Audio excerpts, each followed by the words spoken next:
Chapter 11. The whole story. At the jail she swept her father into the storm of her enthusiasm. Key and lock were placed in his great brown hands. "You see," she explained, "that key has to belong to the lock." "Well, Mary," he admitted, "it sure looks like it." "And what do you make of it?" "It must have been brought from the Zeller house." "That's knockerel, no doubt about that." "And who could have brought it?" "Jack, I suppose." "Oh, Dad, don't you see that his cell is on the other side of the jail?" "How could he have thrown it there?" "It's the tramp, Dad. He's the one who threw it out the window to get rid of the only clue that connected him with the murder. Isn't that clear?" Her father shook his head, frowning. "Don't sound like a strong argument, girl. But how could that key have come there?" "I don't know." "Did you search Slim when you picked him up?" "Why should I search him?" "He wasn't near the house." "Then he might have had the key on him, when he was brought to the jail." "I suppose so." "How long would it take to walk from the tree where he had his fire to the house?" "Not more than 10 minutes, do you think?" "Not more and that, I guess, if a gent stepped out lively." "Dad, he's the murderer." "But, if he got rid of the key by throwing it out the window, he didn't get rid of the money that was taken from Benton's chest." She pondered a moment. "Will you take a drive with me out to Slim's fire?" He nodded, and a moment later they were spinning down the road toward the Zeller place, once more. "He might have cached the money any place around this tree," said the girl enthusiastically, as she dismounted from the buggy at the side of the fire.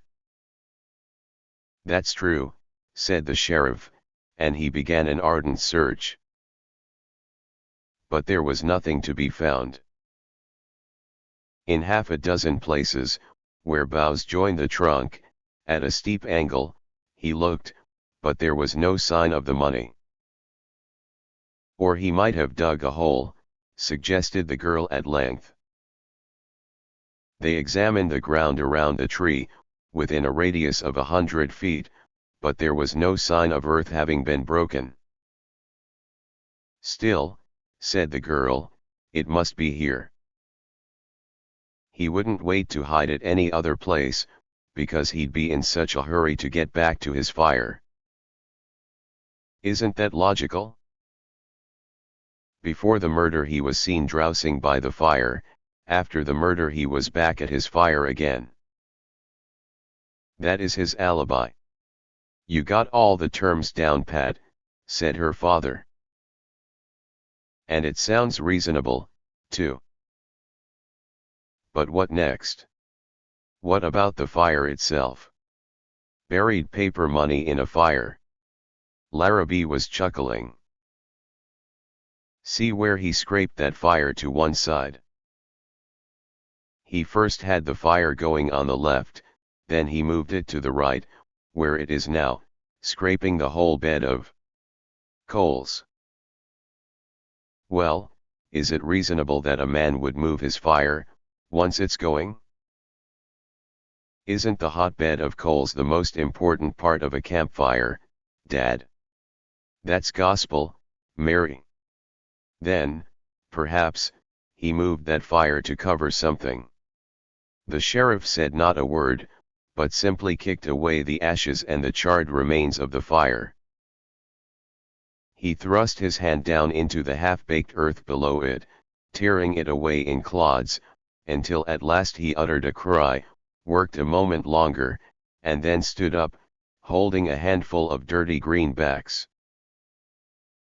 But Mary Larrabee, staring, saw two visions pass before her eyes, and money had no part to play in either. She saw Mississippi Slim, hanging with a rope knotted around his neck, and she saw Jack walking out of the jail, a free man. There in the hand of her father was the evidence that would accomplish both purposes.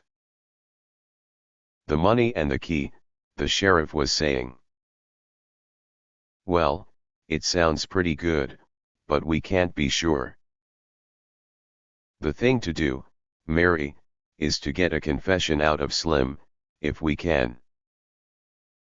That's the way to clear Jack. Otherwise, even if he gets off, his name won't be plumb cleared. Once a gent is accused of a bad crime, his name is black the rest of his life. I'll have to call in the snake, Levine, to help. My, won't he grind his teeth when he finds out what I've learned. On the way back to Boomtown he detailed briefly the scene between Jack and the district attorney, which he had interrupted, and the mad fervor of the attorney's desire to hang the prisoner. She had the pleasure, an hour later, of seeing the district attorney swallow the bitter pill and admit that he had been wrong. But in 5 minutes he had regained some of his happiness. One trail was lost, but another had been opened. No matter what man died, a death was a death. Indeed, with marvelous elasticity of spirits, he was rubbing his hands and walking up and down his office in a fine heat of inspiration, rehearsing the evidence bit by bit. At length he said, "It's clear as day. He did it, but a good lawyer could get him off, probably. Somebody else might have buried that money under the tree, somebody else might have tossed the key into the sand. The confession is what we need, and the confession is what I'm going to get. Come along." Never in her life could the girl forget the scene that followed. She and her father accompanied the district attorney back to the jail and into the cell of Mississippi Slim, where the latter was walking busily up and down, getting my exercise for the road, he told them. The attorney took out his pad at once. "Now, Slim," he said, "I want to go over one part of your evidence." "Many times as you want, Chief," said Mississippi glibly. "It was about what time when you first saw Jack?" "I dunno. 10 or after, maybe. He disappeared down the road toward the house." "Yes." "Good. Now, when you asked for food at the Zeller place earlier in the evening, what did you do when you were turned from the door?" "Went up the road." "You didn't stay about for a while?" "No." "Didn't try to get into the house, maybe, and walk off with something to get even with them for turning you out?" The district attorney chuckled, and Slim laughed loudly. "I wish I had," he said. "Did you ever see this?" asked Levine, with a sudden and harsh change of voice, and he produced the key in the flat of his hand. There was an even more startling change in the rat-sharp face of Slim, as he settled back on his bunk and sneered at them. "Playing tricks, eh?" he asked. "I'll do no more talking, not until I got a lawyer here." "All right," said the district attorney, "but I suppose you're willing to hear a little story." "Talk your head off," said Slim fiercely, "but don't ask me no questions." "It begins," said Levine, "with the moment Jack rode on toward the house. You looked after him, you began to wonder if he might not have better luck than you did. Particularly, you wondered what would happen when that big fellow tried to force the Zellers to give him a handout. Well, you got so curious that after a time you decided it was worth getting a soaking to see the party. So you got up and followed, you came to the kitchen door and saw him go inside, you listened for a while outside the window until you were sure that he was being fed. And, The moment you knew that, you were wild with anger. You wanted to do something to injure those people. So you sneaked around the house, looking for a place to get in. The face of Slim was grave with boredom. There was no other expression in it. Finally, went on the district attorney, you found you could shinny up one of the veranda posts and get onto the roof. By the time you got up there, the old man, Benton, was just coming back into the room, and he settled down in a chair near the window. Only for a moment, though. After a time he went over to his chest and opened it. You saw him take out some money and make sure of it, you saw him lock the chest and saw the pocket into which he dropped the key. Is that right? Slim merely yawned. Then, said Levine, the old man came back to his chair and sat down to read. A minute later you began to work, you tried the window behind his chair. It came up without making a sound. Inch by inch you lifted it, pressing very softly for fear of a squeak. And all the time the old man kept right on reading. This is sure a fool story, declared Slim. Maybe you think anybody would believe it? You got the window up, at last, insisted Levine, and then you slipped your hands in and settled them around the throat of Benton. He hardly made a struggle. At least, whatever struggle he made was not loud enough to be heard above the roar of the rain on the roof. So you slipped in, when Benton stopped wiggling, and you gave him a look. His face was purple, he wasn't breathing. His eyes were popping out of his head, and he looked dead as a doornail. You locked the door. Then you fished out the key from his pocket and took out that money.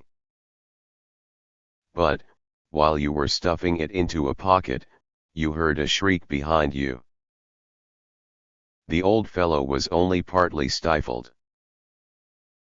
You saw him getting up out of the chair and staggering toward you to fight for his money. You had to act quick. You had to get rid of him and get back to your fire. You caught up a piece of firewood, hit him over the head, and, without waiting to see how it ended, you jumped through the window, ran over the veranda roof, jumped off, and made it back to your fire, and there was a sound of gasping breath. Slim had risen from his bunk with staring eyes. "Where were you hid in that room?" he asked. "Say, how did you see it?" The Boontown paper gave much credit to the district attorney for the cleverness with which he had fastened the meshes upon the real criminal and freed an innocent man. It gave a long write-up to Fitzpatrick Levine, while the part which Mary Larrabee had played disappeared in a single paragraph. Levine, as usual, took all the credit to himself. But Mary Larrabee cared not a whit about reporters and papers. She was too preoccupied that evening in hearing from Jack his name and the history of his past. She was interested to the point of tears, while he told of his life before that wild night of storm and murder, how he had lived with his sister and brother-in-law, how, to raise much needed money, his brother-in-law had made a practice of changing brands on the cattle that he caught off the range, how exposure had threatened, and how he, the man without a family, had taken the blame on his own wide shoulders and slipped away out of the country, penniless and despairing, but determined to give his sister's family a fighting chance to live in honor.